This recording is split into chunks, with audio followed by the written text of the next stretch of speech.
it would be impossible to ascertain how many actual crashes have occurred since, say, 1947.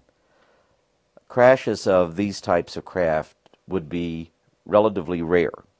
However, we would go out and we would extract any type of physical evidence left behind by, say, a landing. Even their trash we'd be interested in. Since there's no actual records that's come forth that gives us a full indication how many of these events may have occurred, once again I'd reiterate that it would be impossible to ascertain how many. However, during the course of Project Moondust and Operation Blue Fly, we have documentation that clearly indicate that there were objects of unknown origin that was recovered. That where these objects went and what happened to them after their recovery, we have no idea. Now, not all of these were whole craft. Once again, there were debris.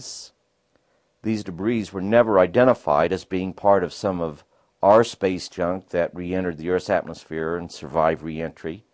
There is also no evidence that they belonged to any other country on the face of this globe.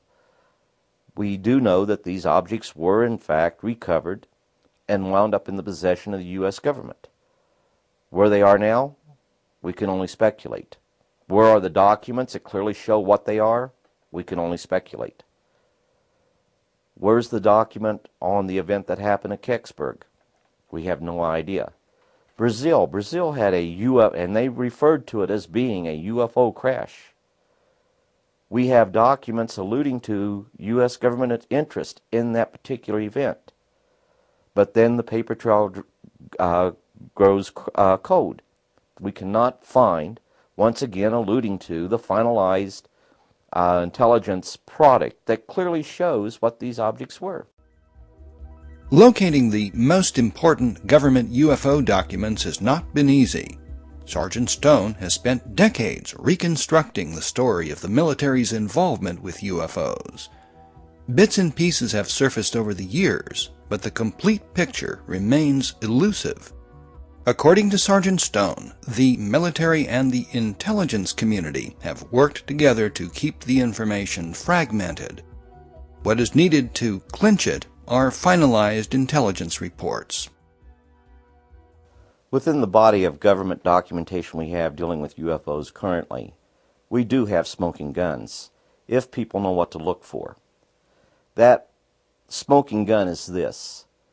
We can readily identify and can be readily proven that for the most part what we have gathered is nothing more than what we call in the intelligence community raw intelligence field data. This raw intelligence field data must be sent and be processed into what we call a finalized intelligence product. That product then is disseminated to customers within the field who can put it to practical use in their involvement with the UFO phenomena. What's missing in this case is in fact the finalized raw intelligence documentation. Those few pieces that have surfaced, for example, Air Intelligence Report 203, dated December 10th, 1948, is what we would call a finalized intelligence product. It made recommendations and conclusions. The conclusion, by the way, was in fact that UFOs were real. They were real craft under intelligent control. But of course, they already knew that the estimate of the situation had been rejected, or would be rejected, because the estimate of the situation that the Air Force did also on 48 concluded UFOs was interplanetary, and it was ordered destroyed. In this instance, Air Intelligence Report 203 was also ordered destroyed. However, one copy was retained for historical references. That's why we have it today. And it did conclude that there was an advanced technology, possibly 20 years ahead of us, and that technology could in fact be of Russian origin.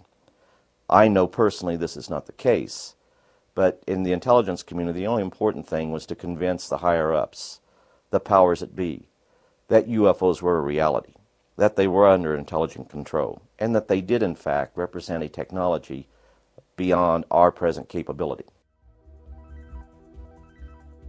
Most people think that the Air Force and possibly other branches of the armed forces would hold primary responsibility for investigating UFO crashes and related events.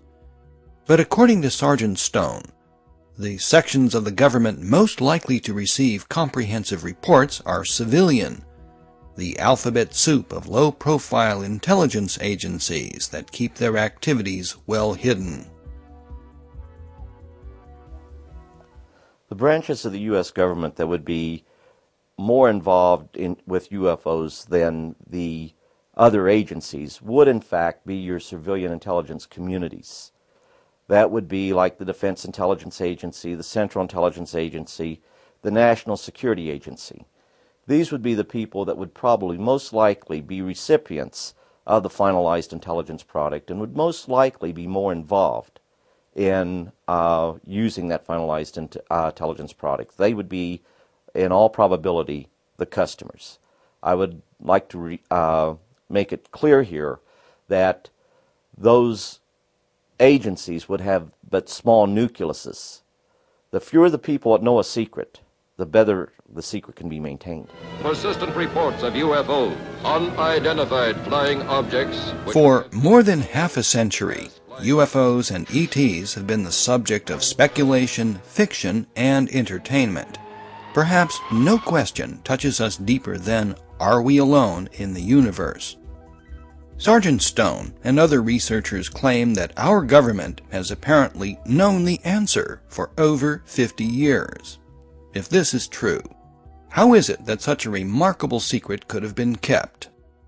Slowly, investigators have been able to piece together a picture of how tightly controlled, covert military projects have managed the UFO subject, keeping the most convincing evidence away from the public. If we accept that the secrecy has been real, the next question is, why? Sergeant Clifford Stone has taken a long, hard look at the reasons.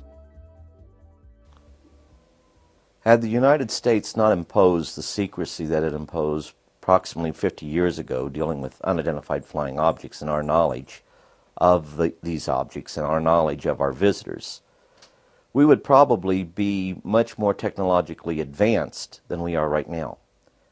The reason for this is that there would be a whole lot of technological acquisition that we would have made as a result of the peoples of the world looking for it. But the one problem that we do run into, and the one problem that we need to understand, is the greed of man.